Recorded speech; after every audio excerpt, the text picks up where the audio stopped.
মাহফিলে কথা বলার জন্য আগে ডিসির কাছে, এসপির কাছে, ওসির কাছে, নেতার কাছে, খেতার কাছে যাওয়া লাগতো। সেই দিন আর নাই। এখন কোরআনের বাংলাদেশ মেইন রোডের সাথে মাহফিল হচ্ছে আজকে। আলহামদুলিল্লাহ। এমন সোনার দেশ, তারা ভেবেছিল 2041 সাল পর্যন্ত কারো ক্ষমতা নাই, কারো ক্ষমতা নাই, কিন্তু আমার আল্লাহর ক্ষমতা আছে না নাই? আমার আল্লাহর ক্ষমতা আছে না নাই? আমার আল্লাহর কোরআনের বিরুদ্ধে জয় করবে, বাংলার জমি তাদের জায়গা হবে না। মুসলমান ঠিক নেবেছে।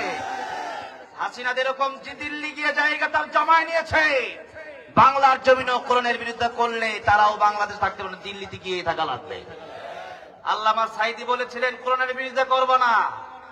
আমাদেরকে মৌলবাদী বলে। কেন বলে? আমরা শিমুলে, আমরা মূল থেকে ওই থাকো গাছে লাগাই। আমরা 12 কোটি, তখন ছিল 12 কোটি, এখন 20 কোটি। আমরা নারা দেব, মানবাড়িক দিল্লি গিয়া পড়বা। আজকে বাংলাদেশে সেই দিল্লি থেকে চাবি ঘোরানো হচ্ছে সংখ্যালঘু নাম দিয়া। আমরা নাকি হিন্দুদেরকে আমরা নাকি কষ্ট দিই, আমরা নাকি হিন্দুদের নিরাপত্তা দিতে পারি না। কিন্তু আপনাদেরকে জিজ্ঞাসা করতে চাই, হিন্দুরা আগের চেয়ে এখন নিরাপদে কম আছে না বেশি আছে? এটা হিন্দুরাই বলেছে। আজকে কিছু হিন্দুদের মাধ্যমে, এটা হিন্দু আমি বলবো না, কোন ধর্মের দোষ আমি দেব না। হিন্দু অনেক লোক আছে যারা ভালো, যেমন পিনাকি ভট্টাচার্য। পিনাকি ভট্টাচার্য একজন হিন্দু, কিন্তু সূরা আসরের তাফসীর শুনলে আপনি অবাক হয়ে যাবেন যে হিন্দু নেতা এত সুন্দর সূরা আসরের তাফসীর করে কেমন। আল্লাহু আকবার। আল্লাহ তুমি পিনাকি ভট্টাচার্যকে হেদায়েত দিয়ে দাও।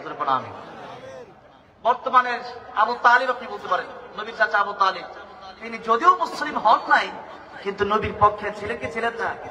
3টা বছর জেল খাটছেন। এই পিনাকি ভট্টাচার্য আর সাংবাদিক ইলিয়াস হোসেন, তারা মুসলমানদের পক্ষে আছে কথা বলছে। এবং আমাদের কয়েকদিন পরে পরে এই ভারত আমাদের দেশের যে ক্ষতি করছে, পৃথিবীর কোন রাষ্ট্র বাংলাদেশের তো ক্ষতি করে নাই। আর সেই ভারতকে যারা বন্ধু বানাইছে, নিঃসন্দেহের আমাদের শত্রু ছিল, তাতে কোনো সন্দেহ নাই। সুতরাং ভারতকে যারা কাছে টানবে, ভারতকে যারা কলিজার বন্ধু মনে করবে, এরা বাংলাদেশের বন্ধু, তারা বাংলাদেশের চিরশত্রু হয়ে থাকবে। ঠিক না? আজকে যারা খুনি, যারা স্বৈরাচার, যারা কোরআন বন্ধ করছে, যারা আল্লামা সাঈদীকে শহীদ করে দিল, যারা কোরআনের ময়দানে যারা কথা বলো, তাদেরকে বছরকে বছর, যুগের পর যুগ যারা জেল কারাগার ভোগ করালো, এদেরকে যারা জায়গা দিল, এরা কি আমাদের বন্ধু নাকি? খুনিকে আপনি আমার দেশে পাঠিয়ে দিবেন, আমেরিকা জায়গা দেয় না, মিডল ইস্ট জায়গা দেয় না, কানাডা জায়গা দেয় না, আর তারা জায়গা দিয়ে দিচ্ছে। তার মানে এই দেশের যে কোটি কোটি টাকা জনগণের নষ্ট হয়েছে, সব ওই দিল্লিতেই পাঠানো হয়েছে। আল্লাহ যেন এরকম স্বৈরাচার জালেম থেকে বাংলাদেশকে আজীবন এখন থেকে হেফাজত করেন বলেন আমিন। আজকের এই মাহফিলটা আমি অত্যন্ত খুশি হয়েছি যে একেবারে এমন একটা জায়গা, আমার খুবই পরিচিত জায়গা। আপনাদের এলাকার যে রাকিবুল ইসলাম সিরাজি ভাই আমাকে যথেষ্ট মহব্বত করেন। আমি এইদিকে গেলে আমাকে বসা বুট খাওয়াবে, তারপরে বুরিন্দা খাওয়াবে আর পেঁয়াজু খাওয়াবে।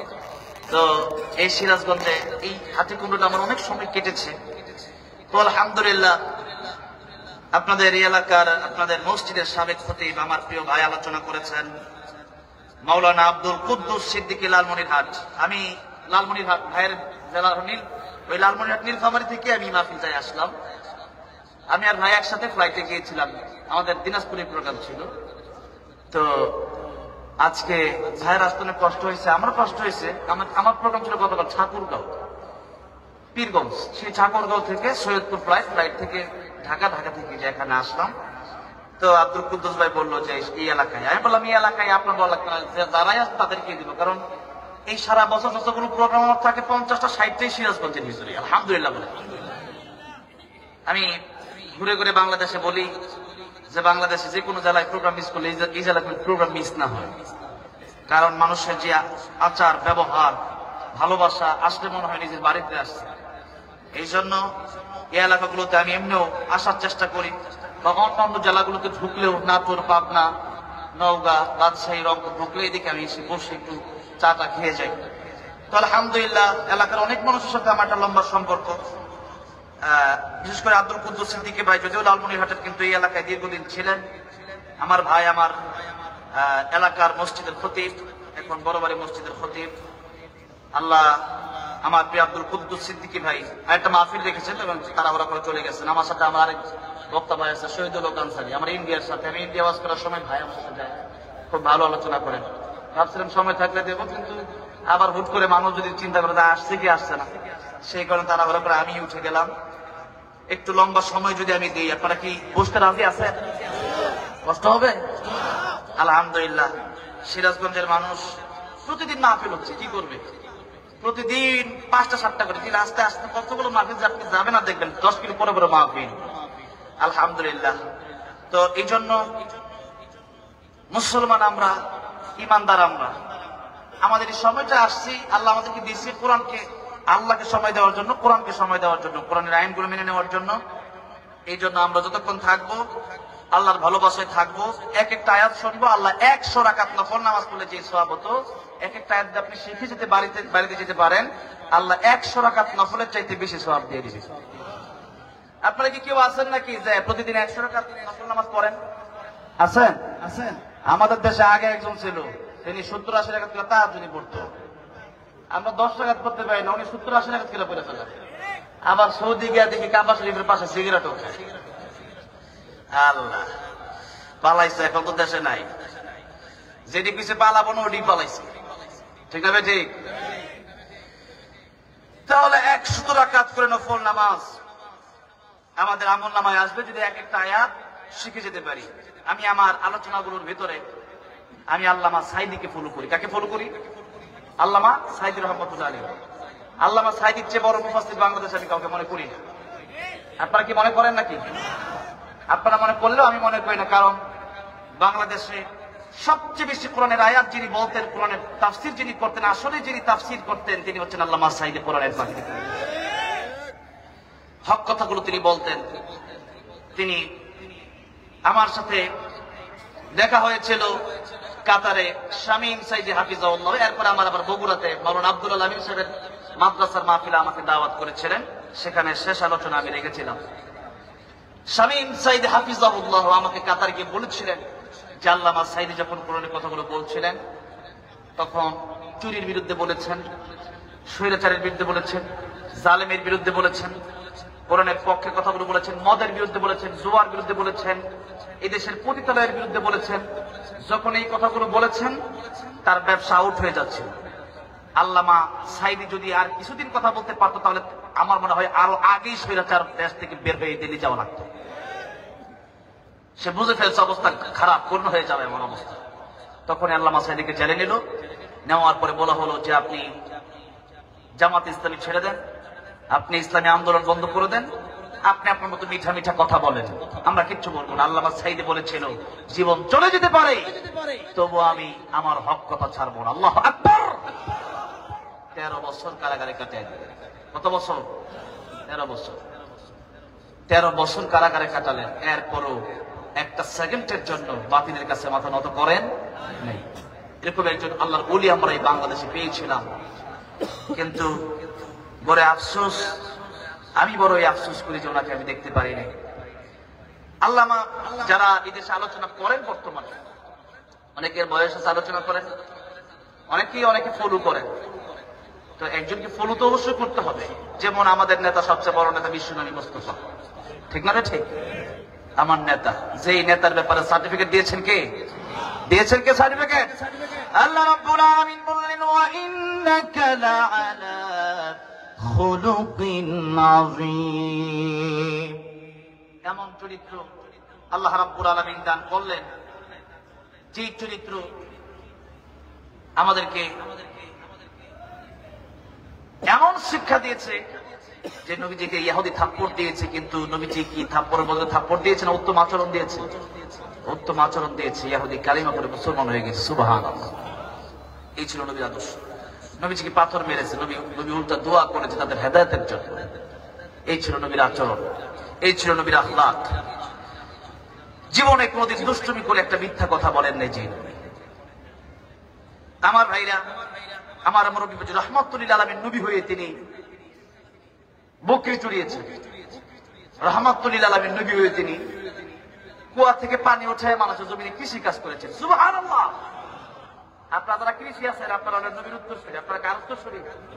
নবীর উত্তরসূরি। কারণ নবীজি ছিলেন কৃষি। সুবহানাল্লাহ। আমরা নবীর আদর্শ মেনে আমাদের জীবনকে আল্লাহ পাক গঠন করার তৌফিক দান করেন বলেন আমিন। আজকের সভাপতি জনাব হাজী আব্দুর রশিদ সাহেব, কত সুন্দর সভাপতি, চেহারা দেখলে মন ভরে যায়। আমাদের দেশগুলোতে একসময় সভাপতি থাকতো এরকম চুল সুটটা ছাচল গুলো, ঠিক আছে ঠিক, গাঁজা খায়া মাহফিল। আমার একদিন এক সভাপতি আমার বলতেছে, মুখের ভিতরে এত গন্ধ সব। আর যখন সুদ আর ঘুষ আর নেশার বিরুদ্ধে কথা বলতাম, খালি দেখলাম খালি দাঁতের শুধু কিরকির করতো। কি বলবেন আপনি? আর শুধু মাহফিলে বাধা আছে, বাধা আছে। আলহামদুলিল্লাহ। এখনো যেগুলা বাধা দেয় এগুলো ওই সৈরাচারের পেশাটা। এগুলার আগে মাইট দিবেন, পরে বিচার হবে। আগে ডাইরেক্ট মাইট হবে। কি হবে? আগে ডাইরেক্ট মাইট। আলহামদুলিল্লাহ। সভাপতি সাহেব তিনি প্রোপাইটার মেসার্স ভাই ভাই ট্রেডার্স, আল্লাহ ব্যবসায় বরকত দান করেন, জুড়ে বলেন আমিন। আজকের প্রধান অতিথি জনাব এ আল বাকি সাহেব, পরিবেশক দেশবন্ধু গ্রুপ,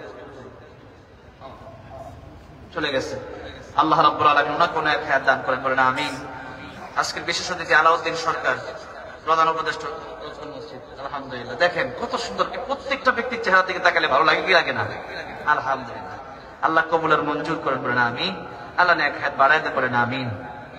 আলোচনা করেছেন মাওলানা জাকারিয়া বিন হুসাইন সাহেব, মুহাদ্দিস মাওলানা মুহাম্মদ সাদ্দাম হোসেন সিরাজি সাহেব, আমাদের আপনাদের মসজিদের যিনি খতিব, আমার ভাই।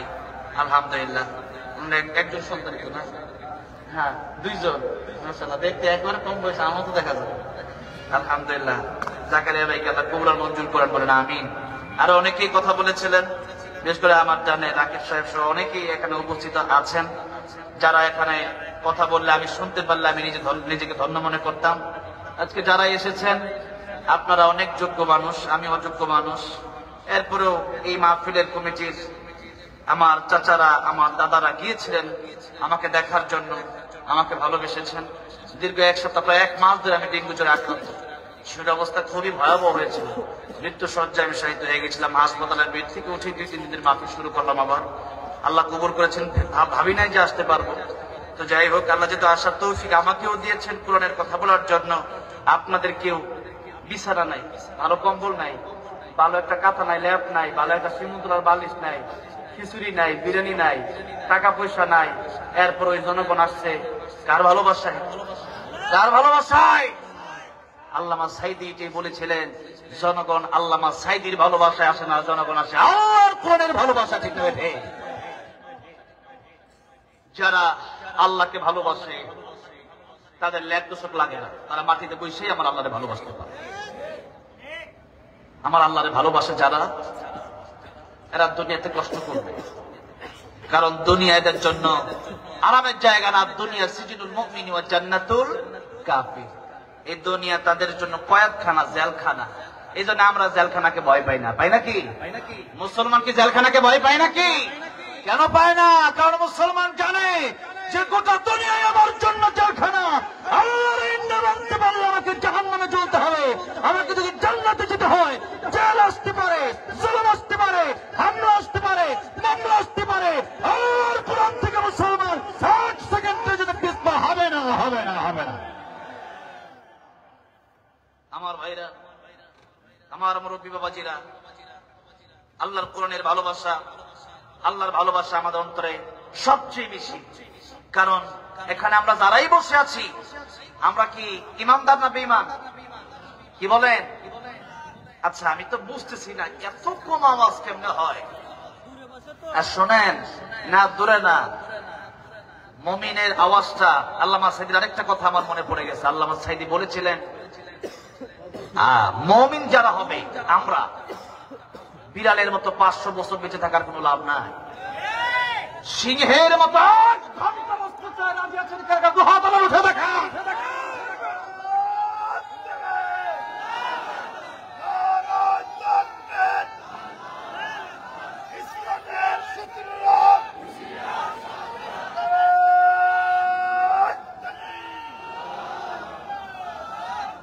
আমার ভাইরা, আমার মুরব্বী বাবাজিরা, তাই আসুন আল্লাহ রাব্বুল আলামিন ইমানদারের ব্যাপারে বললেন, ওয়ালা তাহিনু ওয়ালা তাহজানু ওয়া আনতুমুল আ'লাউনা ইন কুনতুম মুমিনিন।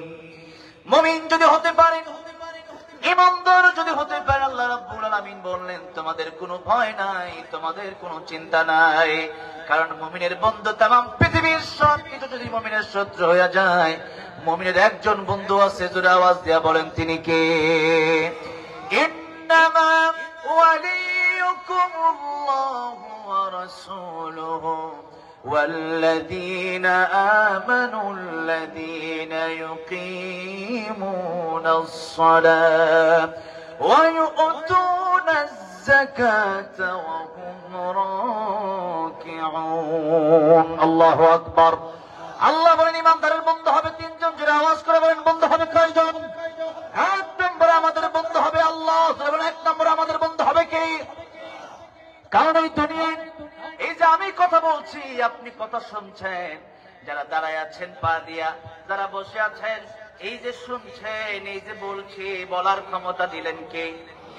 চলার ক্ষমতা দিলেন কে? আমাদেরকে বানালেন কে? এই সব কিছু যে আল্লাহ রাব্বুল আলামিন দিলেন।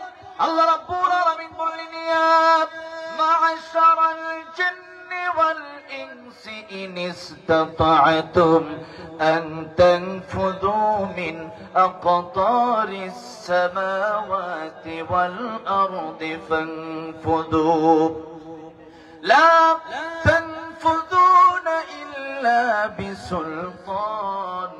সবাই আমার সাথে ঠোঁট মিলিয়ে পড়েন, فبأي آلاء ربكما تكذبان।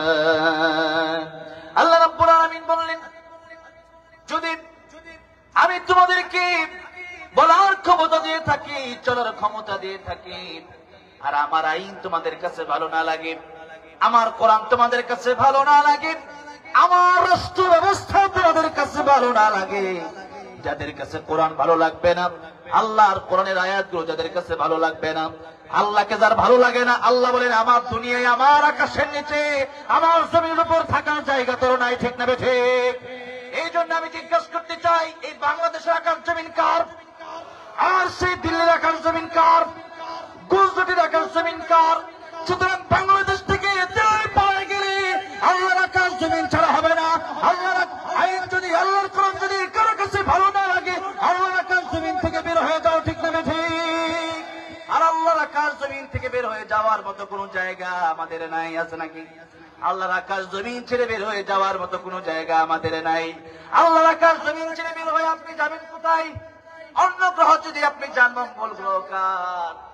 সূর্য কার? চন্দ্র কার? বুধ গ্রহ কার? যা কিছু সবই তো আল্লাহ, আমারই তো বানাইছে আল্লাহ। ঠিক না ঠিক? বাপে সন্তান রে কইছে তুই বিয়াদবি করছ, বের হয়ে যা, বাইতে বের হ। সন্তান কই তোমার বাড়ি ছাড়া জায়গা নাই, তো যা, কই যাবি যা। সন্তান চলে গেছে নানির বাড়ি, বাপে কয় তোর নানির বাড়ি হওয়ার আগে এটা আমার শ্বশুর বাড়ি, যে ছেলে আমার কথা শুনে না বের হোক, ওই ছেলে আমার শ্বশুর বাড়িতে থাকতে পারবে না। কারণ নানির বাড়ি আগে না শ্বশুর বাড়ি আগে? বাপে যদি বিয়ে না করতো তাহলে কি তার নানির বাড়ি হইতো? হইতো না। বাপে কয় না, আমার শ্বশুর বাড়ি আগে, তোর নানির বাড়ি পরে, যা, যে ছেলে আমার কথা শুনে না আমার শ্বশুর বাড়ি থেকে বের হয়ে যায়। এবার ছেলে কয় তোমার শ্বশুর বাড়ি ছাড়া কি যাওয়ার আর জায়গা নাই? এবার গেছে খালার বাড়ি। বাপে গিয়া কয় এটা আমার শালির বাড়ি, এটা আমার ভাইরার বাড়ি, তোর খালার বাড়ি পরে, তোর খালুর বাড়ি পরে, আগে আমার। ঠিক না ঠিক? যে ছেলে আমার কথা শুনে না ওই ছেলে বের হয়ে যা, আমার শালির বাড়ি থাকার জায়গা নাই। এবার কয় তোমার শালির বাড়ি ছাড়া, তোমার ভাইরার বাড়ি ছাড়া কি আর জায়গা নাই? এবার গেল ফুফুর বাড়ি। কি সামনে গেল না পিছে গেল? কাছে গেল না দূরে গেল? কাছে গেছে। আগে তো ছিল দুঃসম্পর্ক, এটা তো রক্তের সম্পর্ক ছিল না। আর এখন পুকুর বাড়ি, বাপের একবার রক্ত, মায়ের বাপের রক্তটা লেগে আছে, পুকুর বাড়িতে আসছে। এরকম ঘটনা ঘটে নাই? তিনি করছে। এবার বাপে কয়, এটা তোর পুকুর বাড়ি পরে, আগে আমার বোনের বাড়ি। এটা বেঠে আগে আমার বোনের বাড়ি। যে ছেলে আমার কথা শুনে না, ওই ছেলে আমার বোনের বাড়ি থাকার অধিকার তার নাই। এবার তার হুঁশ ফিরে আসছে। ভুল করেছি, বেয়াদবি করেছি, অন্যায় করেছি, অপরাধ করেছি, আমি বুঝতে পেরেছি। ও বাবা, যেখানেই যাব সেখানেই তো দেখি তোমার বন্ধু আগে, তোমার আত্মীয় স্বজন আগে। ও বাবা রে, সে তো পরের কথা। যদি তুমি আমার জন্ম না দিতে, এই পৃথিবীর সুন্দর মুখ আমি দেখতে পারতাম না। ও বাবা, ভুল করেছি, বেয়াদবি করেছি, আমারে মাফ করে দাও। এবার বাবা ডাক দিয়া বলে, সন্তান রে, আমি তো তোর বাড়ি থেকে বের হয়ে যাওয়ার জন্য বলি নাই। সন্তান রে, আমি তোর বাড়ি থেকে বের হওয়ার জন্য বলেছিলাম এই জন্য, যাতে করে তুই আমার কাছে ক্ষমা চাস। এই ক্ষমা আজকে তুই 1 সপ্তাহ পরে চাইলি, 1 সপ্তাহ আগে ক্ষমা চাইলে আমি বাবা তোরে মাফ করে দিতাম। সুবহানাল্লাহ। বাবার মনে মায়া আল্লাহ দিলেন। বাবা কিন্তু আসলে কিন্তু বাড়ি থেকে বের হয়ে যাওয়ার জন্য বলেন। আসলে বাপমাকে আসলে বাড়ি থেকে বের হয়ে যাওয়ার জন্য বলে নাকি সন্তান যেন মাফ চায়, সন্তান যেন ভুল স্বীকার করে। এই জন্য বাবা বলে, সন্তান তুই একটু আমার কাছে মাফ চাইলে তো আগেই তোরে মাফ করে দিতাম। আমি জানি তুই আমার বাড়ি স্যার কই যাবি, আর কতদিন থাকবে, তোরা কেউ রাখবে আর 3 দিন 4 দিন 5 দিন বন্ধুদের বরাদ করে রাখবে না। এবার বাপে তারা সুমা দেয়, একবার কপালে, একবার ঠোঁটে, একবার গালে, বাড়িতে নিয়ে যায়, একবার কুলে নেয়, একবার নিচে নামে, একবার চিপস কিনা দেয়, একবার আইসক্রিম কিনা দেয়, একবার চকলেট কিনা দেয়। কত আদর, আদরের শেষ নাই, ঠিক না বেঠে? আল্লাহ রাব্বুল আলামিন বলছেন, বান্দারে, তোর বাপের অন্তরে কত মায়া, তোর মায়ের অন্তরে কত মায়া রে বান্দা। আমি আল্লাহর অন্তরে, আমি আল্লাহর কুদরতি অন্তরে এর চাইতে কোটি কোটি গুণ বেশি মায়া রে। তোর বাপে তোরে আর তোরে কি দিল? তোর বাপে তারে কথা বলার ক্ষমতা দেয় নাই রে, তোর বাপে তারে চলার ক্ষমতায় তোরে দেয় নাই রে।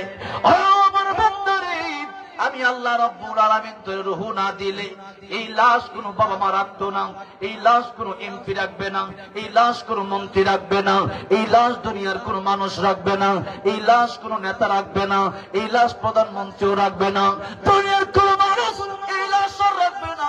বান্দারে, আমি আল্লাহ রাব্বুল আলামিন তোর রূহ দিয়েছিলাম বিদায়, ইঞ্জিন আছে বিদায়, ডাব্বার দাম আছে। ইঞ্জিন যেদিন থাকবে না, এই খালি ডাব্বার দাম সেদিন থাকবে না। একদিন তোমারই নাম মসজিদ হবে এলান, তৈরি থেকো, তৈরি রেখো, কবরের মাল সমান।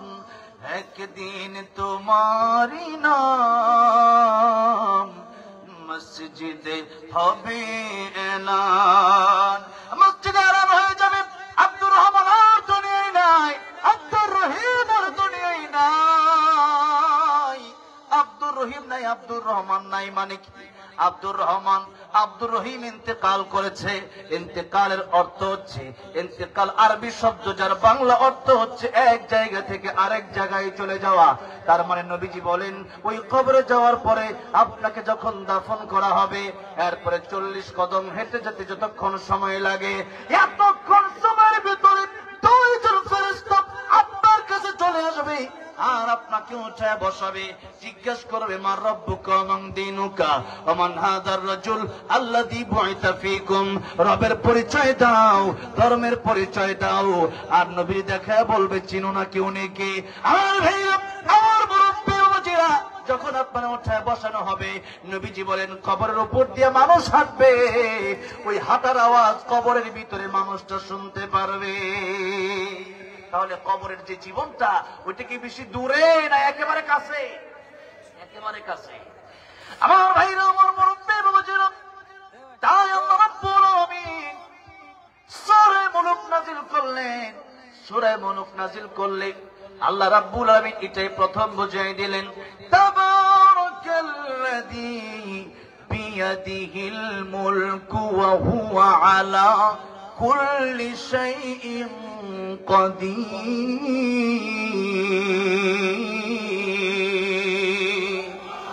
আল্লাহ রাব্বুল আলামিন বলেন, মহিমাময় সেই সত্তা যার হাতে গোটা রাজত্ব, তার মানে মূল মালিক গোটা রাজত্ব। এই পৃথিবীর একাচ্ছত্র মালিকানা কার? একাচ্ছত্র মালিকানা কার? আল্লাহ হলেন মালিক, আর আমরা হলাম তার গোলাম। বলেন তো এবার, মালিকের কথায় গোলাম চলবে না গোলামের কথায় মালিক চলবে? মালিকের কথায় গোলাম চলবে। দোকানের মালিকের কথায় কর্মচারী চলে না কর্মচারীর কথায় মালিক চলে? মালিকের কথায় কর্মচারী চলে। আমার ভাইজান, আমার মুরব্বী বাবাজিরা, দুনিয়ার কোম্পানিগুলো তো দেখা যায় কোম্পানির মালিকের কথায় হাজার হাজার শ্রমিকরা উঠবস করে, এদেরকে যা বলা হয় তাই করে। কারণ কি? মালিক মাস শেষে বেতন দেয়। কিন্তু আপনি একটু চিন্তা করলেন না যে আল্লাহ রাব্বুল আলামিন আমার হাত দিলেন কাজ করার জন্য, যে আল্লাহ আমার চোখ দিলেন দেখার জন্য, যে আল্লাহ আমার বিবেক দিলেন বোঝার জন্য, যে আল্লাহ আমার পা দিলেন চলার জন্য। এই মালিকের কথা শুনে 24টা ঘন্টার ভিতরে 12 ঘন্টা দিলাম মালিকের, দুনিয়ার মালিকের, আর 12 ঘন্টা আমার নিজের জন্য ঘুম খাওয়া দাওয়া আর ঘোরাফেরা করার জন্য দিয়ে দিলাম। আমার সেই আল্লাহ,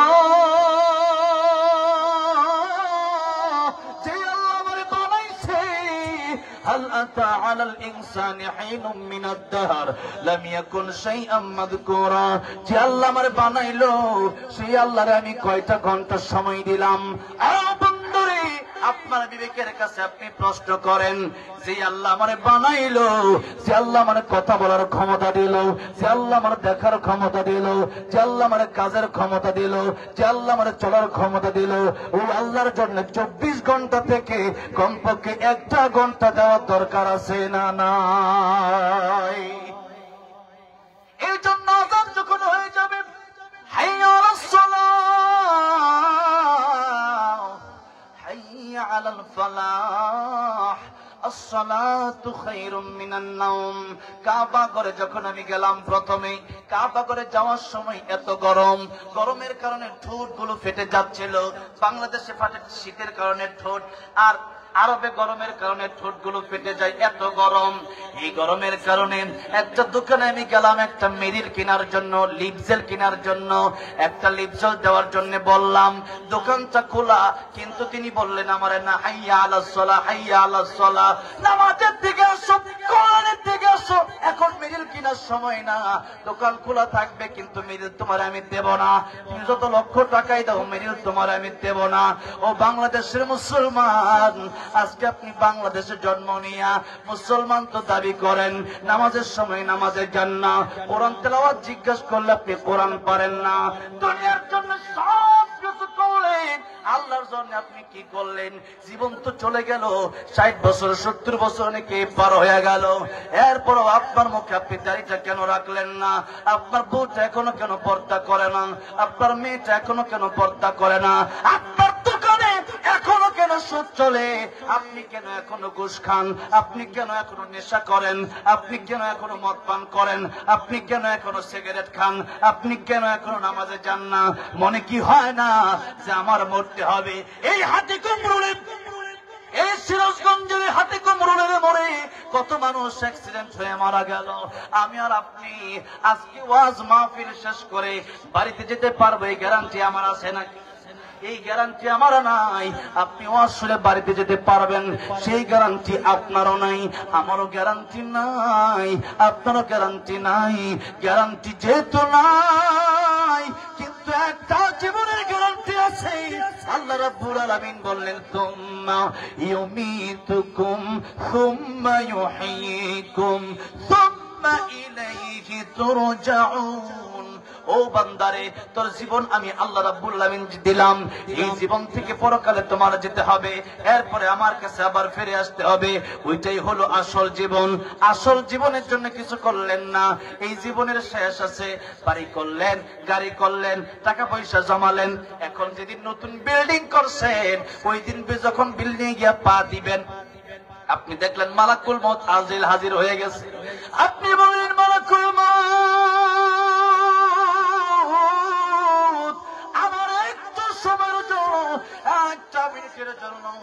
বাড়িতে একটু ঘুরে আসার সুযোগকে দেওয়া যায় না? আজরাইল বলবেন না না, ইদা জাআ আজালুহুম লা يستأخرون ساعة ولا يستقدمون। মরণের সময় যখন হয়ে গেছে, 8 সেকেন্ড দেরি আর করা হবে না। এখনই সময়, বাড়িতে ঢোকার সময় আল্লাহ রাব্বুল আলামিন তোমার দেয় নাই। এই কথা যদি বলে, আপনি কি 1 মিনিট সময় পাবেন নাকি? সময় নাই, সময় নাই। আমার বন্ধুরে, আমার মুরব্বী বাবা জিরারে, এই দুনিয়াতে আল্লাহ রাব্বুল আলামিন আমার পরীক্ষা করার জন্য পাঠালেন, আপনারে পরীক্ষা করার জন্য আল্লাহ রাব্বুল আলামিন পাঠালেন। আল্লাহ রাব্বুল আলামিন সূরা মুলুকের 2 নম্বর আয়াতে বললেন, আল্লাযী খালাকাল মাউতা ওয়াল হায়াতা লিয়াবলুয়াকুম আইয়ুকুম আহসানু আমালা। বান্দারে, আমি আল্লাহ মউত সৃষ্টি করলাম, আমি আল্লাহ হায়াত সৃষ্টি করলাম। এই মউতের কথা আল্লাহ আগে বললেন। এর 2টা কারণ, জোরে বলেন কয়টা কারণ? 2টা কারণ। 1 নম্বর কারণ হচ্ছে, আগে আমরা ছিলাম মৃত। মৃত মানুষ দুনিয়াতে জন্ম নেয় কি নেয় না? দুনিয়াতে যদি মৃত লাশ জন্ম নেয়, ওইটা কি বাপ মা রাখে নাকি? ওইটা দাফন করে দেয়, ওইটা মাটিতে পুঁতে দেয়। কারণ ওর কোনো দরকার নেই। যে স্ত্রীর জন্য আপনি এত পাগল, এই স্ত্রীকে যদি আপনি বলেন, স্ত্রী রে, আমার ছাড়া তুমি একটা দিন একটা রাত থাকতে পারো না, আমি তোমার জীবনে কি না দিলাম। ওই স্ত্রী রে, আমারে তুমি একটা রাত তোমার সাথে থাকার সুযোগ করে দিবা। স্ত্রী বলবে, মরার পরে তোমার কোনো জায়গা নাই।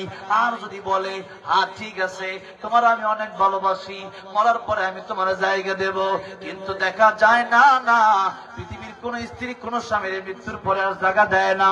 পৃথিবীর কোন মা বাপ তার সন্তানদের মৃত্যুর পর জায়গা দেয় না। পৃথিবীর কোন সন্তান তার মা বাবার মৃত্যুর পর জায়গা দেয় না। কারণ জানে, আব্দুর রহমানের ইন্তেকাল হয়ে গেছে, মানে এক জায়গা ছেড়ে আব্দুর রহমান আরেক জায়গায় চলে গেল। আব্দুর রহিমের ইন্তেকাল হয়ে গেল। আব্দুর রহিম ইন্তেকাল করে দুনিয়া থেকে কবরে চলে গেছে। তার খালি ডাব্বার কোনো দাম নাই। খালি ডাব্বা রাখলে এটা পচে যাবে, গলে যাবে, আমার বাড়িঘর নষ্ট হয়ে যাবে। বলো তো, বাড়িঘর তো তার না, বাড়িঘর তো আপনার। কিন্তু বাড়িঘর আপনার কি হলে কি হবে? আল্লাহ রাব্বুল আলামিন বলেন, ইয়াউমা লা ইয়ানফা'ু মালুন ওয়ালা বানুন ইল্লা মান আতাল্লাহা বিকলবিন সালিম। আমি আল্লাহর কাছে সম্পদের কোনো কাজ আসবে না, সন্তানাদি কোনো কাজে আসবে না। আমি আল্লাহ রাব্বুল আলামিনের কাছে তোমার ভালো একটা অন্তর যদি থাকে, ওইটা কাজে আসবে। এই জন্য মুসলমান, এই দেহের জন্য দুনিয়াতে বাড়িঘর কম বানায়া আখিরাতের জন্য বাড়ি বানানোর দরকার আছে না নাই? আখিরাতে ঈমান নিয়ে লিয়াবলুয়াকুম আইয়ুকুম আহসানু আমালা, সবচাইতে কম ঈমান যার হবে এই দুনিয়ায় পরীক্ষায় দিয়া যারা 33 নম্বরে পাস করে, এরাও তো পাস। এরকম কম পাস যারা করবে, কম নাম্বার যারা পাবে, এদের ঈমান হচ্ছে সবচেয়ে কম ঈমান। এই পৃথিবীতে যার সবচেয়ে কম ঈমান হবে, বুখারী শরীফের হাদিসে এসেছে, আল্লাহর নবী, বিশ্ব নবী রাহমাতুল লিল আলামিন বলেছেন, তারে জাহান্নামে পুরানো হবে। কত কোটি কোটি বছর সে জাহান্নামে জ্বলবে, এটা আমরা বলতে পারি না, এটা আমার আল্লাহ ভালো জানে। এবার সেই ব্যক্তি জাহান্নাম থেকে আমার আল্লাহর ডাক দিয়া বলবে, আয় আল্লাহ, তুমি রহমান, তুমি রহিম, তুমি গফফার। আল্লাহ গো, জাহান্নাম থেকে আমার একটু মুক্তি দেওয়া যায় না? আমার জান্নাতে যাওয়ার কোনো দরকার নাই। এবার আল্লাহ রাব্বুল আলামিন তারে জাহান্নাম থেকে বের করে আনবেন। জাহান্নাম থেকে বের করে আনার পরে আল্লাহ রাব্বুল আলামিনকে বলবেন, আল্লাহ, এখানেও আমার ভালো লাগে না, আল্লাহ জান্নাতের একটু কাছে কি আমার নেওয়া যায় না? আল্লাহ বলবেন, এটাই তোর শেষ আবদার। এবার বান্দা ডেকে বলবে, আল্লাহ, এটাই আমার শেষ আবদার। অনেক লম্বা ঘটনা, একটু একটু করে বান্দা আগায়। এবার বান্দা জান্নাতের কাছে যাওয়ার পরে বান্দা শুনতে পারবে জান্নাতের ভিতরে কিচিরমিচির আওয়াজ হয়, পাখির আওয়াজ হয়, কত সুন্দর আওয়াজ। যে আওয়াজ জীবনে কোনোদিন কোনো কান শুনে নাই, যে নিয়ামত কোনোদিন কোনো চোখ দেখে নাই, যে নিয়ামত কোনোদিন কোনো মন অন্তর কল্পনা করে নাই। এত সুন্দর আওয়াজ শোনার পরে আল্লাহ রাব্বুল আলামিনকে ডাক দিয়া বলবেন, আল্লাহ রাব্বুল আলামিন, আমারে কি একটু জান্নাতে যাওয়ার সুযোগ দেওয়া যায়? যাব, আবার আমি বের হয়ে চলে আসবো। সুরে বলা যাবে না সুবহানাল্লাহ? আল্লাহ বলবেন, বান্দারে, তোর যাওয়ার সুযোগ আমি আল্লাহ রাব্বুল আলামিন দেব, কিন্তু তুই আবার বের হয়ে যাবি তো? বান্দা বলবে হ্যাঁ আল্লাহ আমি বের হয়ে যাব। এবার আল্লাহ রাব্বুল আলামিন তার একটু ঢোকার সুযোগ দিবে। যখন ঢোকার সুযোগ দিবে তখন দেখেন এই হাদিসটাকে মুহাদ্দিসিনে কেরামগণ বলেছেন হাসির হাদিস। কিসের হাদিস? হাসির হাদিস। কারণ এই বান্দাটা এমন একটা কথা বলবে যে কথাটা শুনে আমার আল্লাহ নিজে হাসবে। সুবহানাল্লাহ। দেখেন আমার আল্লাহ হাসবে। এবার বান্দা বলে আল্লাহ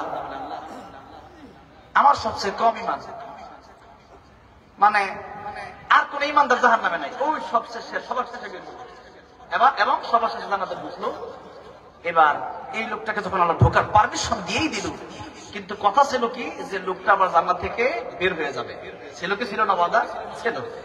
কিন্তু বান্দা এবার জান্নাতে যাওয়ার পরে এখন আর বের হয় না। সুবহানাল্লাহ। আমার আল্লাহকে কিরে বেরোস না কেন? এবার বান্দা ডাক দেখবে আল্লাহ আমি যদি বের হয়ে যাই তুমি বলো তো আমার ওয়াদার দাম বেশি না তোমার ওয়াদার দাম বেশি? দামটা কার ওয়াদার দাম বেশি? আল্লাহ। আল্লাহর ওয়াদার দাম বেশি।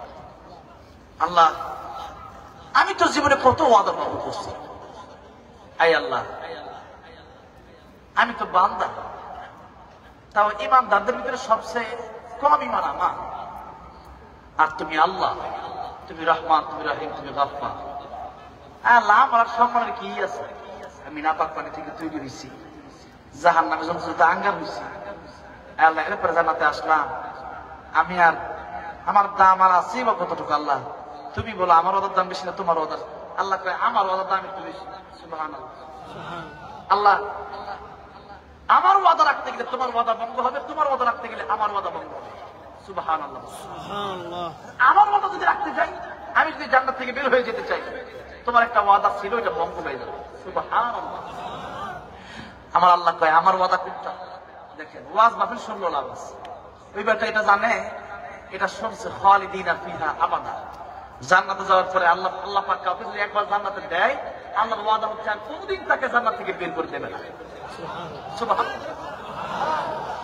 আমার আল্লাহকে ডেকে বলবে আল্লাহ তাআলা জান্নাতে আমি এসেছি, তুমি যদি আমার বের করে দাও আমি হয়তো বের হয়ে যাব, আমার ওয়াদা রক্ষা হতে পারে, কিন্তু কত ওয়াদা ভঙ্গ করলাম, এই জন্য জাহান্নামে জ্বললাম। কত ওয়াদা ভঙ্গ করিয়া আজকে চলে আসলাম জান্নাতের ভেতর পর্যন্ত।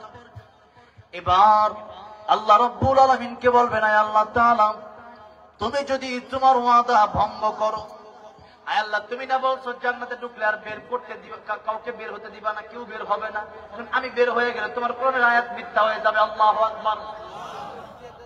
এখন আল্লাহ আমি বেশি বড় একটা জান্নাত চাই না, আমি থাকার জন্য একটা ঘর আমার তুমি দাও, ছোট্ট একটা ঘর।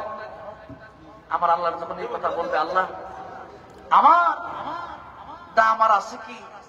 আমার ওয়াদা ভঙ্গ হয়ে গেলে তাহলে তো তোমার ওয়াদা ঠিক থাকবে, আর তোমার ওয়াদা ঠিক থাকুক ওইটাই আমি চাই। আমার কি আর সম্মান আছে? তোমার তো সম্মান, সম্মান তো একমাত্র তোমারই সম্মান। এবার আল্লাহ তার কথা শুনে খুশি হয়ে যাবেন, হাসবেন, বলেন সুবহানাল্লাহ। আল্লাহ বান্দা তুই এমন একটা কথা বলেছিস যে কথার কারণে আজকে তোকে আমার জান্নাত দিয়ে দিতে হবে। সুবহানাল্লাহ। সুবহানাল্লাহ। তুমি বন্ধু শুনে না, সাধারণ কোন জায়গা আমি আল্লাহ রাব্বুল আমিন তোরে দেব না। এই যে দুনিয়াটা আছে, এই যে দুনিয়া, তার সবচেয়ে কম ঈমান, ঈমানটা স্পিডটা দুর্বল, একেবারে কম, এর চেয়ে কম ঈমান আর কারণ নাই। এখন আল্লাহ বলবেন বান্দারে তোর সবচেয়ে কম ঈমান, এই জন্য দুনিয়ার চাইতে 10 গুণ বড় একটা জান্নাত আমি আল্লাহ রাব্বুল আমিন তোরে হাদিয়া দিয়ে দিলাম। এই দুনিয়ার চেয়ে 10 গুণ বড় জান্নাত আল্লাহ দিবে। কি মনে করে ওই জান্নাত কি মানে ঘন ভজনার মতো আল্লাহ দিয়ে দিবে নাকি? এমনি দিয়ে দিবে আল্লাহ। আমাদের দেশের মানুষ কি মনে করে জানেন? ওই বাপের ঘর থেকে মুসলমান হয়েছে তো এমনি মনে জান্নাত পেয়ে যাবে। আর এখানে এমন একটা লোক আপনি মনে খুঁজে পাবেন না যে মনে করে যে আমি জাহান্নামী। ও মনে সবাই মনে করতেছে আমি তো জান্নাতের গিয়েই বসে রয়েছি। শেখ হাসিনাও তো মনে করতে আমি জান্নাতি হয়ে গেছি। হ্যাঁ 10 মহিলা মধ্যে মনে করে আমিও একজন। আমার ভাইরা, আমার কষ্ট হচ্ছে আপনাদের? কেবল মাত্র 11:15 পাবো। তার একটা ঘন্টা সময় দেওয়া যাবে? দেওয়া যাবে তো? আলহামদুলিল্লাহ। আমি কিন্তু ফাঁকি দেওয়ার লোক না। এ মাহফিলে গিয়া হুটহাট করে চলে যাবে, এরপরে আড্ডা না রাখা, এগুলো আগে অনেক আগে যাই। আমার যুবক ভেড়া আইসে 4-5 শেষ, এরপরে মুসাফা, এরপরে খাওয়া দাওয়া, মত বিনিময়, স্টেজে উঠা, একটু খুতবা, কোরআন তেলাওয়াত, এরপরে আলোচনা, এরপরে গজল, এরপরে আযান, এরপরে কালেকশন, কত যে নানান ধরনের পর্ব আমার আছে, আর তাই বাকি রেখে যাবো, সব শেষ করে যাবো। আর এই বছর অবস্থা এখন খারাপ, শৈলী চলে না। আমাদের তো জেলখানে 3 বছর রাখে নাই, তাই তো আমাদের খবর হয়ে যায় এখনই। আর আমি রান্না 3 বছর রাখছি, এখন স্টেজে উঠলেই দেখা যাবে একটু অসুস্থ হয়ে যায়, স্টেজে উঠলে পড়ে যায়। হ্যাঁ, তো যাই হোক, যারা মাজলুম আলেমে দিন, আল্লাহ এদেরকে সুস্থতা দান করবেন। এক সময় আবার কবে কোন বয়স আসে আর কোন জেল খাটতে হয় আবার কবে জানি না। তো দেশের যে পরিস্থিতি জানি বুঝি না কিছু। দেশ কিন্তু এখনো পরিপূর্ণ ঠিক হয় না। নাইলে আমার ভাই সাইফুল ইসলাম আলী ভাইকে হত্যা করা হলো কিভাবে? বাংলাদেশে এই হত্যার জবাব দিতেই হবে, ঠিক না ঠিক? এই স্কুলের দেওয়ার সত্তর হয়ে যেত, বাংলাদেশের হিন্দুরা নিরাপদ থাকবে, কোন রাষ্ট্রতে কোন জঙ্গিবাদের গোষ্ঠী নিরাপদে থাকবে না। বাংলার মুসলমান জেগে গেলে তোদের একটা রক্ষা হবে না, দিল্লি বাবুর কি পারে গিয়ে তোদের পালাতে হবে, ঠিক না ঠিক?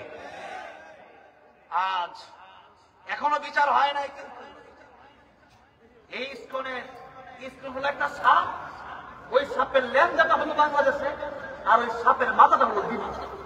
ঠিক, এগুলা বন্ধ করার জন্য শুধু তাদেরকে জেলখানায় ডাব খাওয়াইলে হবে। গরুর রশি যেমনি বাঁচছেন আলেমদেরকে বাধা হয়েছিল, ওইভাবে এই কি দাস যেন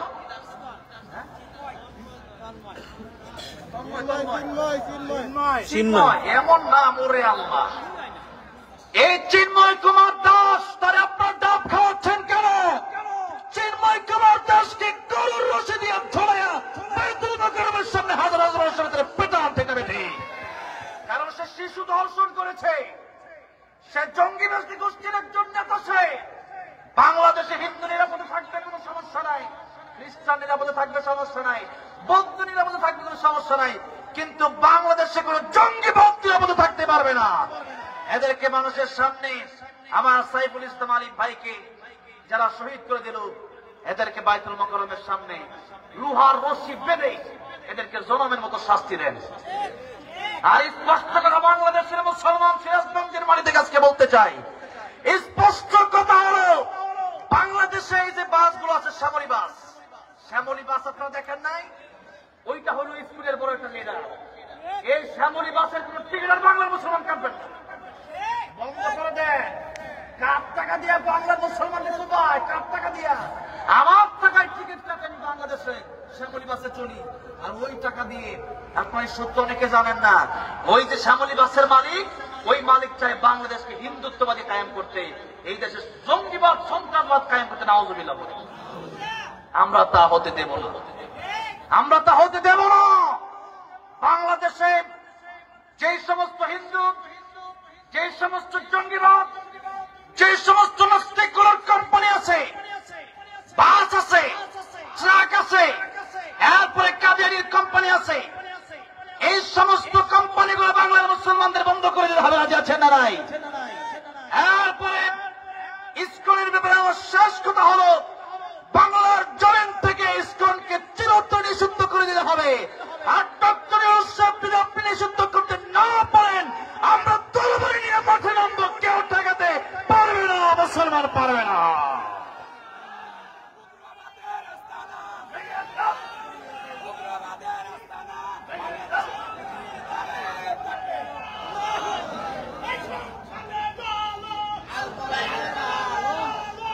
আমার ভাইরা, আমার মুরব্বী মজলিস শুনে ভালো করে লক্ষ্য করে শোনেন, এই দেশের ভিতরে কয়েকদিন আগে ডক্টর ইউনূস সাহেব এবং ডক্টর আমির জামাত শফিকুর রহমান সাহেব বসেছিলেন। শেষ কথা হয়েছিল এটা যে রাষ্ট্রদ্রোহী যদি কেউ হয়, যে রাষ্ট্রের বিরুদ্ধে কথা বলবে, সেই ব্যক্তি কোন ধর্মের তা আমাদের দেখার বিষয়।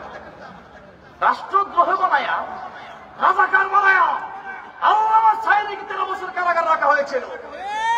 ভালো খাবার দেওয়া হয় নাই, ভালো কাপড় দেওয়া হয় নাই, ভালো একটা তুষক ল্যাব দেওয়া হয় নাই। আর আজকে তাদেরকে কিসের ডাব খাওয়ান, কিসের খাবার খাওয়ান? পচা ভাত বানায় এদেরকে খাওয়াবেন। মাছের কাঁটা আর গরুর হাত দিয়ে যে পড়ে থাকবে খাওয়ার পর ওইগুলো তাদেরকে দিবেন। কুকুরের মতো ধরে পিটাবেন তাদেরকে। কেন এদেরকে জামায়াত করতেছেন? কোন জামায়াত চলবে না।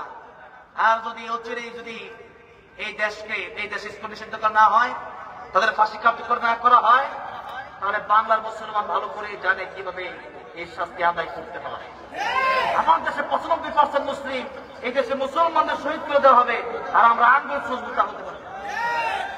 কুকুরের মতো ধরে ধরে পিটাবো একটাকে, দেখতে পেয়েছি। আমরা মুসলমান এখন আর ওয়াজ করার সময় নাই, ওয়াজ আর করবো না, ওয়াজ বন্ধ করে দেব।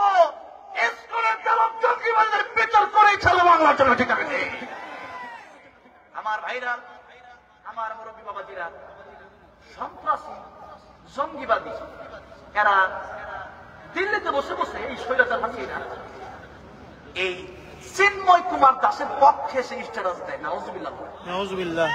এবার বুঝছেন তো সে কি? বুঝছেন তো? বুঝে আসে? বুঝে তো আসে না। সম্পর্ক কোন মুসলমানের সাথে তার নাই, সম্পর্ক খালি ভিতরে সম্পর্ক। আর জঙ্গিবাদের সাথে সম্পর্ক রেখে এতদিন পর্যন্ত জঙ্গি গোষ্ঠীগুলা এরা চালাইছে। আর জঙ্গিবাদী খুঁজছে এসে মাদ্রাসা, জঙ্গিবাদী খুঁজছে মসজিদের ভিতরে। ইমাম সাহেব ছুঁয়ে নিয়ে গেছে কুরবানি দিতে গরু, আর তারা কয়টা নাকি ছুঁয়ে দিয়ে নাকি আমরা জঙ্গি, আমরা নাকি জঙ্গিবাদী, জঙ্গি গোষ্ঠী আমরা ছিলাম। এখন তো প্রমাণ হয়ে গেল জঙ্গির গোষ্ঠী আমরা, জঙ্গির গোষ্ঠী তোরা। আমরা ভালো মানুষ, এই জন্য এখনো বাংলার জমিনে থাকতে পেরেছি। আর তো জঙ্গির গোষ্ঠীর জন্য এখন তোদের জায়গা বাংলার জমিনে হয় না। আল্লাহ আমাদেরকে বোঝার তৌফিক দান করেন। আল্লাহ রাব্বুল আলামিন বলেন, এই ক্ষমতার মালিক কে? আল্লাহ। তাবারাকাল্লাযী বিয়াদিহিল মুলক ওয়া হুয়া আলা কুল্লি শাইইন কাদির। একাচ্ছত্র ক্ষমতার মালিকানা কার? আল্লাহ। আল্লাহ বলেন। কষ্ট হচ্ছে আপনাদের? আমি শেষ করে দিব, দেরি করবো না। আলোচনা আমার শেষের দিকে যাবে, তবে কিছু কথা বুঝাই দিতে চাই। এই দুনিয়াতে আমাদের থাকার জায়গা না, আমরা হলাম গোলাম। এখানে আমাদের গোলামের মতো চলতে হবে।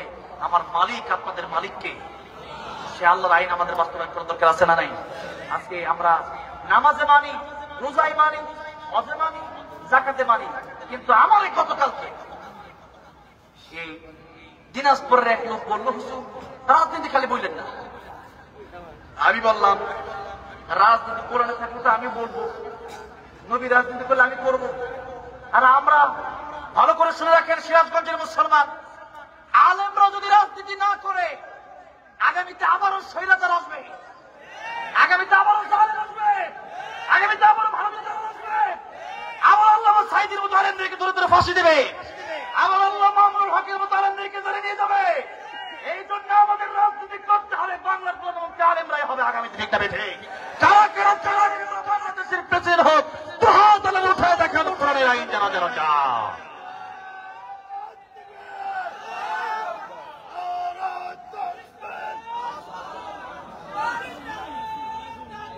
আমার ভাইরা, আমার মুরব্বী ওয়াজিরা, আল্লাহ রাব্বুল আলামিন বললেন, তাবারাকাল্লাযী বিয়াদিহিল মুলক ওয়া হুয়া আলা কুল্লি শাইইন কাদির। এগুলোর সব কিছুর মালিক তো আমি আল্লাহ রাব্বুল আলামিন। তোমাদেরকে আমি আল্লাহ রাব্বুল আলামিন পরীক্ষা করার জন্য কিছুদিনের জন্য মালিকানা দিলাম, কিছুদিনের জন্য ক্ষমতা দিলাম। ক্ষমতা পেয়ে এটা মনে করা যাবে না 41 সাল আর 71 সাল আর 72 সাল মনে করা যাবে না। ক্ষমতা আল্লাহ রাব্বুল আলামিন দিলেন।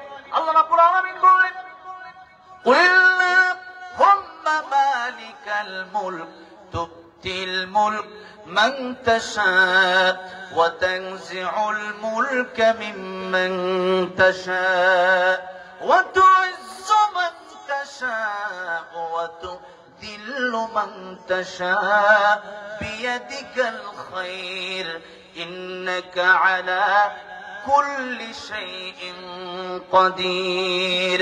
আল্লাহ রাব্বুল আলামিন বলেন, আমি আল্লাহ চাইলে তোমার ক্ষমতা দেব, আমি আল্লাহ চাইলে আবার তোমার নামায় দেব।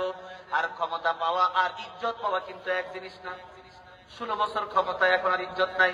আর আমরা আগেও ভালো ছিলাম, এখনো ভালো আছি না নাই? এখনো মানুষ আমাদেরকে কলিজা দিয়ে ভালোবাসে। কেন? আমরা কোরআনের পক্ষে আছি, আমরা আল্লাহর পক্ষে আছি। এটাই হলো আল্লাহর ইজ্জত দেওয়ার সিস্টেম। আমার একজন বলছে যে তোমার এলাকায় তুমি এমপিতে দাঁড়াবে নাকি কখন? আমি বলছি কিসের এমপিতে দাঁড়াবো, এখন যেভাবে আছে অনেক ভালো আছি। এমপি মন্ত্রীরা আমরা সম্মান করে, আমি এমপি মন্ত্রীর কাছে আমার যাওয়া লাগে না, এমপি মন্ত্রী আমার কাছে আসে। আলহামদুলিল্লাহ বলে, এটাই তো সম্মান। সম্মান তো মানুষের উপর দিয়ে দিলে ওটা সম্মান হয় না, সম্মান দিতে হয় ভিতর থেকে। ঠিক না বেঠিক? সম্মান দিতে হয় অন্তরের কলেজা দিয়ে সম্মান দিতে হয়। আর এই কলেজা দিয়ে বাংলাদেশের মানুষ আলেমদেরকে যত সম্মান করে, এমপি মন্ত্রীকে তো সম্মান করে না। সম্মান করে আপনি বাইরে দিয়ে সম্মান করতে পারেন, ভিতর দিয়ে গিয়ে একটা মোড়ে না কিনে গেছে। ঠিক না বেঠিক? মৌলিক সুবিধা। আর আমরা আল্লামা সাইদ বেঁচে থাকার জন্য মানুষ দোয়া করেছে। আল্লামা আহমদ শফি মরে গেছে, মানুষ এখনো দোয়া করে। আল্লামা জুনায়েদ বাবুনগরী মরে গেছে, মানুষ দোয়া করে। হোসেন কাসিম মরে গেছে, মানুষ দোয়া করে। কাদের মোল্লা মরে গেছে, মানুষ দোয়া করে। মতিউর রহমান নিজামী মরে গেছে, মানুষ দোয়া করে। কেন দোয়া করে? আর তোদেরকে মানুষ প্রতিদিন বকে। তোরা দিল্লি গিয়ে বসে আছো, তোদেরকে গ্রামের প্রত্যেক দিন মানুষ করে বকে। শহীদ গেছে, এই দেশটা রহমত নাজিল হয়েছে। এই জন্য যতদিন বাঁচবো আমরা আল্লাহর কোরআন নিয়েই বাঁচবো, মরলে আল্লাহর কোরআন নিয়েই মরবো। সূরা মুলুক যারা প্রতিদিন প্রতি রাতে তেলাওয়াত করবে এশার নামাজের পর, নবীজি বলেছেন কবরে যাওয়ার পরে এই সূরা মুলুক তাদের জন্য কবরের আযাব থেকে রক্ষা পাওয়ার কারণ হয়ে যাবে। সুবহানাল্লাহ। কিয়ামতের ময়দানে এই কোরআন শরীফ আল্লাহ রাব্বুল আলামিনকে বলবে, আল্লাহ তাআলা কোরআন শরীফের সূরা মুলুকের কথা বলছি, নবীজি বলেছেন কিয়ামতের ময়দানে সূরা মুলুক আল্লাহর সাথে যারা করবে, যারা বুঝেন তো, মানে বান্দার লিস্টি হয়ে যাবে জাহান্নামের লিস্টেতে। আর সূরা মুলুক দেখে বলবে আল্লাহ রাব্বুল আলামিন, এই বান্দাটা প্রতি রাতে আমি সূরা মুলুককে তিলাওয়াত করেছে, আজকে কিয়ামতের কঠিন ময়দানে বান্দা জাহান্নামে যাবে।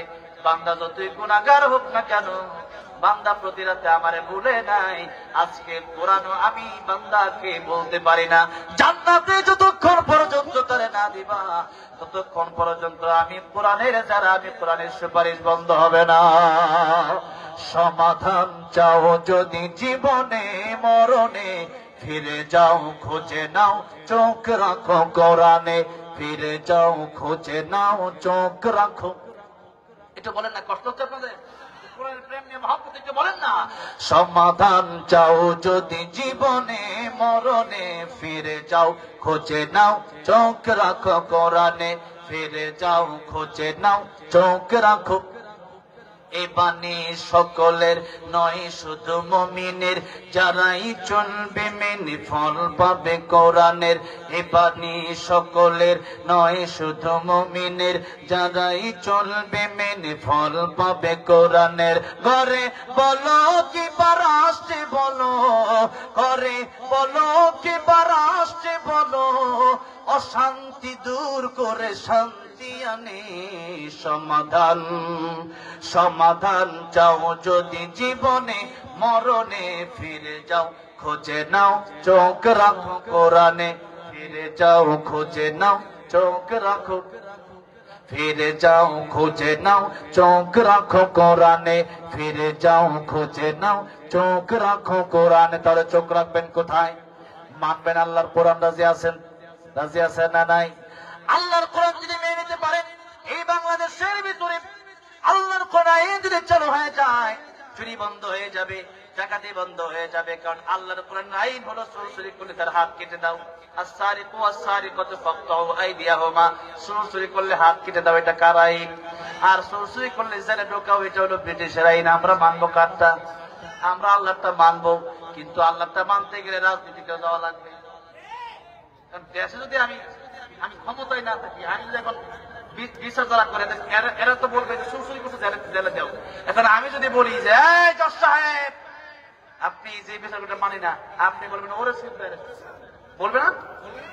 এখন তো জজ সাহেব নামাজ পড়ে, নামাজের সময় হয়ে গেলে পরে ইমাম সাহেব যদি দ্বিতীয় রাকাতে আত্তাহিয়াতু না পড়ে যদি উঠা যায়, 4 রাকাত জোহরের নামাজ মনে করেন, তখন জজ সাহেব নামাজের ভিতরে গিয়ে উনি নিজেও লুকমা দেয় না? আল্লাহু আকবার বলে লুকমা দেয়। কিন্তু উনি যদি ভুল করে ওনার লোকমা দিতে গেলে পরে বলে ওনারা জেলে দাও। কেন? আল্লাহর কোরআনে আইন বাস্তবায়ন হয় নাই। আল্লাহর কোরআন আজকে থেকে বাস্তবায়ন যদি শুরু হয়ে যায়, একটা চোরের হাত যদি মিডিয়ার সামনে কেটে দেওয়া হয়, দেখবেন কালকে থেকে চুরি ডাকাতি কমে যাবে। চুরি করলে এখন আর জেল দেওয়া হবে না, হাতটা কাটা দেওয়া হবে। নবী বলেন, আমার মেয়ে ফাতিমা যদি চুরি করে, এই মদিনার প্রেসিডেন্ট আমি বিশ্বনবী রাহমাতুল লিল আলামিন, আমার মেয়ে ফাতিমা যদি এই মদিনায় চুরি করে, আমি মানুষের সামনে ফাতিমার হাতটাও কেটে দেব। আল্লাহু আকবার বলে। কি প্রেসিডেন্ট ছিলেন? ওমর রাদিয়াল্লাহু আনহু তার সন্তানকে মদ খাওয়ার অপরাধে 80টা ব্যবসাঘাত থেকে তাকে ফিরিয়ে ফেলবে, চলে গেল পৃথিবীতে। তারপরে নিজের ছেলেকে মাফ করছে। আর আমাদের দেশের নেতাগুলো যেগুলো ছিল, নিজের একটা সুরের লিডার ছিল, এগুলো আরেকদিন বিচার করবে কি? এক একটা বিচারক সুরের, এক একটা বিচারক ঘুষ করে লিডার ছিল, এগুলো কি বিচার করবে? হ্যাঁ, সালমান এফ রহমান এগুলো তো দেখছেন না, দাড়ি কাইতে এরপরে পালাইতে দিচ্ছে। আল্লাহ কাছে পালাবি, তুই পালাবি কোথায়? তাহলে আমি আল্লাহ আল্লাহ কই তুই পালাবি, আমি ধরাই দেবো, তাহলে বাঁচানোর ক্ষমতা কারো নাই। ঠিক না বেঠে? আমার ভাইরা, আমার মুরব্বী বাবাজিরা, এই জন্য আল্লাহর কোরআন আইনটা, আল্লাহর গোলামিটা শুধু কি মসজিদে চলবে না, রাষ্ট্রেও চলবে? রাষ্ট্রেও চলতে হবে। তাহলে কেউ যদি মদ খায় তাকে 80 ব্যাট দিতে হবে। 80টা ব্যাট যদি জুড়ে দেওয়া হয়, দেখবেন মদ খাওয়া কমে গেছে। আজকে আমার দেশে ইন্ডিয়ার বর্ডার দিয়ে লক্ষ লক্ষ আমার দৈনিক, ঠিক না ঠিক? সেই আবার সন্তান খায়, এক একটা ইয়াবাকুর সন্তান যদি এক একটা ঘরে থাকে, ঘরটা জাহান্নামে পরিণত হয়ে যায়। আজকে সেই ইয়াবা দেশে ঢুকতেছে, এগুলো বন্ধ করবে কে? ওটা বন্ধ করলে তো ইয়াবার 5% সে পাবে না। কানাডায় বেগম করা বানাতে পারবে না, চুরি করতে পারবে না। এজন্য আল্লামা সাঈদী বলেছিলেন, কোরআনের পক্ষে কথা বলতে গেলে, কোরআনের পক্ষে আইন করতে গেলে বড় বড় বোতল খাওয়া যায় না, চুরি করা যায় না, ডাকাতি করা যায় না। আপনি রাজনীতি নিষিদ্ধ করেন, আপনি নিষিদ্ধ করেন, সুরকে জেলে দেওয়ার কথা বলেন, হাতটা নিষিদ্ধ করেন, মদ পান করলে 80 ব্যাট যদি নিষিদ্ধ করেন, কেন আপনি নিষিদ্ধ করতে পারেন না? ইয়াবা দেশে ঢুকতে পারবে না, এই দেশের সুরাত ছেড়ে টেন্ডারবাজি করতে পারবে না। এইগুলো নিষিদ্ধ করতে পারে না? নিষিদ্ধ করতে কিন্তু জিনিস পায় না। 18 বছর আগে বিয়ে দেওয়া যাবে না, বালেক হয়ে যাওয়ার সাথে সাথে বিয়ে দিচ্ছে। এই বিয়ার আইন ব্রিটিশ করেছে, যে দেশে জিনা বেড়েছে। আজকে যদি আগে যদি দেশে যদি এই দেশে যদি বিয়ার আইন সহজ হয়ে যেত, তাহলে জিনা দেশে বন্ধ হয়ে যেত। কিন্তু এখন বিয়ে সহজ না জিনা সহজ? বিয়া কি সহজ না কঠিন? ওরে বাবারে, বিয়া করতে গেলে তার কয়টা ফ্ল্যাট আছে, কয় কাঠা জমি আছে, ওরে ছেলে দেখতে দেখতে ওর মেয়ে মনে হয় আকাশ থেকে কেমন হচ্ছে, মেয়ে মনে হয় দুধের যত উচিত। আবার মেয়ে দেখতে গেল যৌতুক আছে না? না, খালি ছেলেদের পক্ষে কথা বলে না, মেয়েদের পক্ষে বলতে হবে। দুই গ্রুপেরই দোষ আছে, দোষ এক গ্রুপের দেওয়া যায় না। ঠিক না ঠিক? যৌতুক ছাড়া বিয়া করে না, কয়েকজন জাটার বাড়ি নেয়। প্রতি বাপ কথা শুনতে না, কয় কি সে কথা শুনবে? 42 ইঞ্চি টিভি যখন আমার বাপ থেকে দিয়েছিল, ঠিক না ঠিক? হ্যাঁ, এই জন্য যৌতুক নেওয়া বন্ধ করতে হবে। আপনি হালালের মাঝে হারাম ঢোকাবেন, ওই হারামে কোনদিন আরাম থাকতে পারে না। এই জন্য বিয়াকে সহজ করেন আর জিনাকে বন্ধ করেন। আজকে আমাদের দেশে জিনা করতে কি লাগে? কিচ্ছু লাগে না। ছেলে কয় তুমি কি রাজি, মেয়ে কয় কে করে রাজি, চলো দুইজন যাই, এরপরে শুরু হয়ে যায় খেলাধুলা। আর ওই বেটা জিনা যদি করে, তাহলে বিয়ে করার জন্য শখে থাকে না। এই জন্য আজকে এত পরকীয়া, আর দেশে বিয়ে হলে বিয়ে টিকে না। কেন টিকে না? এই সমস্ত কারণে। জিনা সহজ হয়ে গেছে। জিনা যদি কঠিন হয়ে যেত, বিয়েটা যদি সহজ হয়ে যেত, এই দেশে আজকে বাবা মা তো বুঝে না, চিন্তা করে ছেলে কি খাওয়াবে। আর খাওয়ার মানে খাওয়াতে না, আপনার ঘরে মেয়ে থাকলে আপনি কি খাওয়াতেন? এই জন্যে এই রিজিকের মালিক আমার আল্লাহ। রিজিকের মালিককে মানুষ পাঠানোর 50,000 বছর আগে আল্লাহ রিজিক লো হয়ে মাহফুজে ডেকে রেখেছে। আমি কি জানতাম নাকি যে আমি এক পারমিট করবো, আমার 50,000 টাকা দিয়ে জানতাম নাকি? আমি তো ভাবছি হয়তো চাকরি করবো, হয়তো আমি 10,000 মাসে। এখন দেখি আল্লাহ দৈনিক 1 লাখ করে দিল। আলহামদুলিল্লাহ। তো কার রিজিক আল্লাহ কেমন আপনি বুঝবেন না তো? আপনি আল্লাহ বলে পাগল হবেন। মাল্লাহুল মাওলা ফালাহুল কুল। ওয়াল্লাহি বিল্লাহি তাআলা, আল্লাহর কসম, একবার দুইবার তিনবার এই দুনিয়াতে শান্তি পরকালে আপনার মুক্তি হবে। আল্লাহরে মানবেন না, কোটি টাকা থাকতে পারে, আপনার খাবার রুচি হবে। কোটি টাকা থাকতে আপনার ঘুম হবে না, কোটি টাকা থাকতে পারে 10 পদ খাবার রাখবে আপনার সাথে, খাবার খেতে পারবেন, আপনার ছেলের কথা শুনবে না, স্ত্রীর কথা শুনবে না, শান্তি আপনি পাবেন না। আর আপনি আল্লাহর প্রেমে পাগল হন, তাহাজ্জুদের নামাজ পড়ে ফজর পড়ে ঘর থেকে বের হন, আপনি খাবার খাবেন চাপাল ভর্তা দিয়া, খাবার খাবেন আলু ভর্তা ডাল দিয়া, ভিতরে শুধু শান্তি আছে। যারা পেরেছে আল্লাহ প্রেমে পাগল হইতে, তারাই বুঝতে পেরেছে, ঠিক না ঠিক? তারাই বুঝেছে। আমার ভাইরা, আমার মুরব্বী ওয়াজিরা, দুনিয়ার 50-60 বছর চলতে গেলে আর কি লাগে? আর পরকালে যদি ঈমান হারা হয়ে কবরে যান, আল্লাহর গোলামি করে না করে যদি কবরে যান, বিপদে পড়ে যাবেন। এইজন্য আল্লাহ রাব্বুল আলামিন বলেন, আমি মালিক, তুমি গোলাম। আমার গোলাম হয়ে যারা দুনিয়াতে গোলামি করবে, 5 ওয়াক্ত আযান যখন হয়ে যাবে, আমার দোকান বন্ধ, আমার ঘুম বন্ধ, দুনিয়াতে ঘুমাইতে তো ভালো লাগে, তবে কবরে গেলে একটা মানুষ সর্বনিম্ন 40,000 বছর ঘুমাবে। কত হাজার বছর? আপনি কয়েক ঘন্টা ঘুমান, ফজর নামাজ কাজা করেন, আপনি কবরে ঘুমাতে চান না দুনিয়াতে ঘুমাতে চান? কবরে ঘুমাইতে চাই।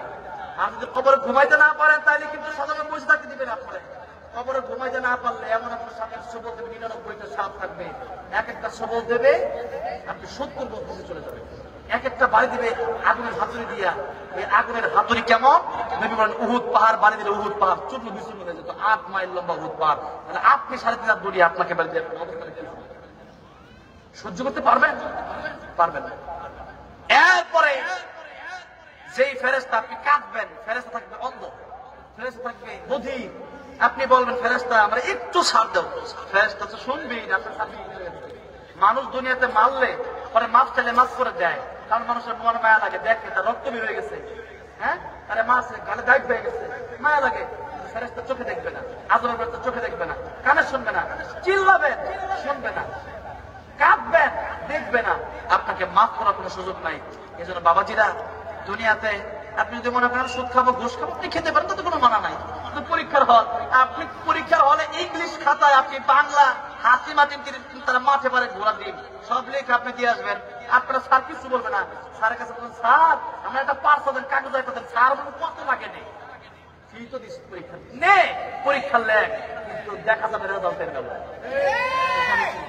এই হলো রেজাল্ট।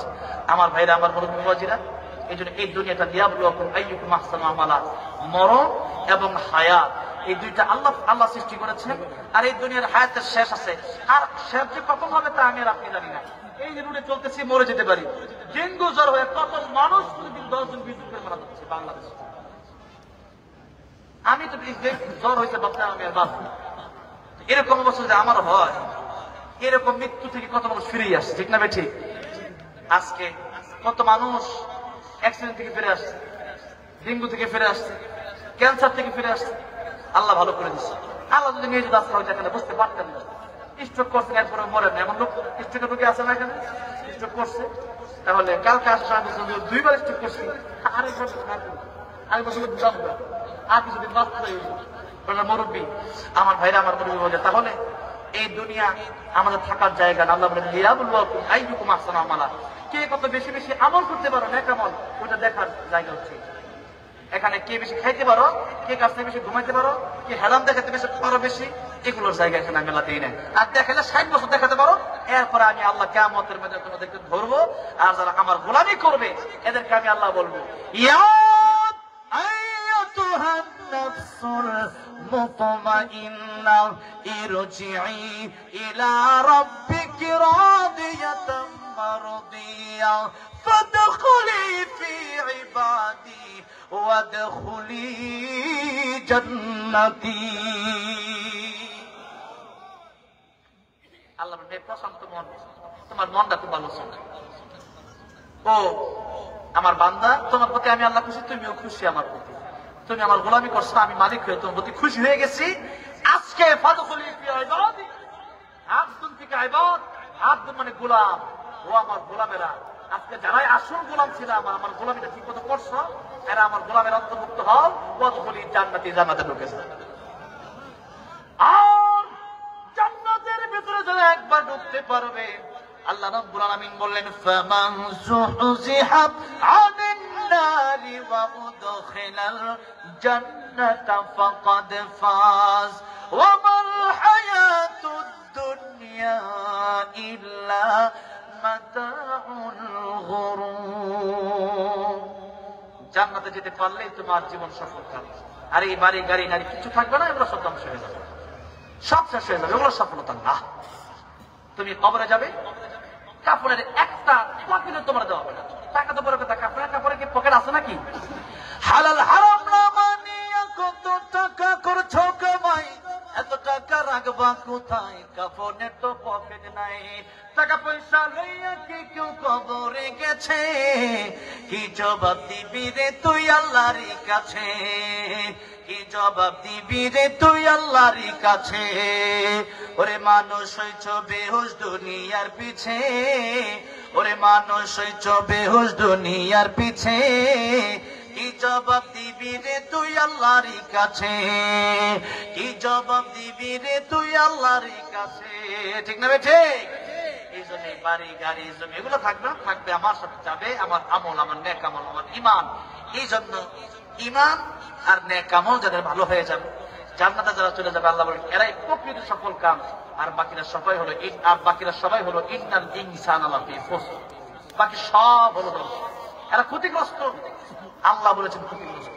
এই জন্য আমরা দুনিয়াতে যতদিন থাকবো ততদিন কার গোলামি করবো? আল্লাহর গোলামি করতে হলে তাহলে কথা একটাই, আল্লাহর কোরআন মেনে নিতে হবে গাইডলাইন। এটা হচ্ছে আমার আপনার আইন, এটা হচ্ছে আমার আপনার নোটিশ, এটা হলো আমার আপনার সিলেবাস। কোরআন এটা হচ্ছে পূর্ণাঙ্গ জীবন বিধান, এটা কমপ্লিট কোড অফ লাইফ। এটা হচ্ছে আমার আপনার জন্য কমপ্লিট জীবন বিধান। এখানে এমন না যে আমি নামাজ পড়লাম তাতে শেষ না। আল্লাহ বলেন ফাইদা কুদিয়াতিস সালাতু ফান্তাসিরু ফিল আরদ, নামাজের পরে তোমরা হালাল খাবারের জন্য যে টাকাটা কামাবো ওইটাও আমি আমার ইবাদত করি। সুবহানাল্লাহ। বাথরুমে দোয়া করে ঢুকো, আল্লাহুম্মা ইন্নী আউযু বিকা মিনাল খুবুসি ওয়াল খাবাইস। বাথরুমে যে বাথরুমটা করবা, আবার বের হওয়ার পরে দোয়া করো, সুবহানাকাল হামদুলিল্লাহিল্লাযী আযাবা পানি। এই যে দোয়া করলা, বাথরুমে গেলা, নফল ইবাদতের সওয়াব আল্লাহ দিবে। আরে মুমিন যা করি সাথে তোমার সানা আমালা সাথে তো উত্তম আমল হবে। মসজিদে গেলেও সওয়াব। এরপরে মানুষের সাথে কথা বলতেছেন, হাসি মুখে কথা বলেন, কুলু লিন্নাসি হুসনা। আমাদের কিছু লোক আছে কথা বলে আসরা নাই, একবারে বোর থেকে হয়তো খালি হই আছে না নাই না। আল্লাহ বলছে কুলু লিন্নাসি হুসনা, হাসি মুখে কথা বলো।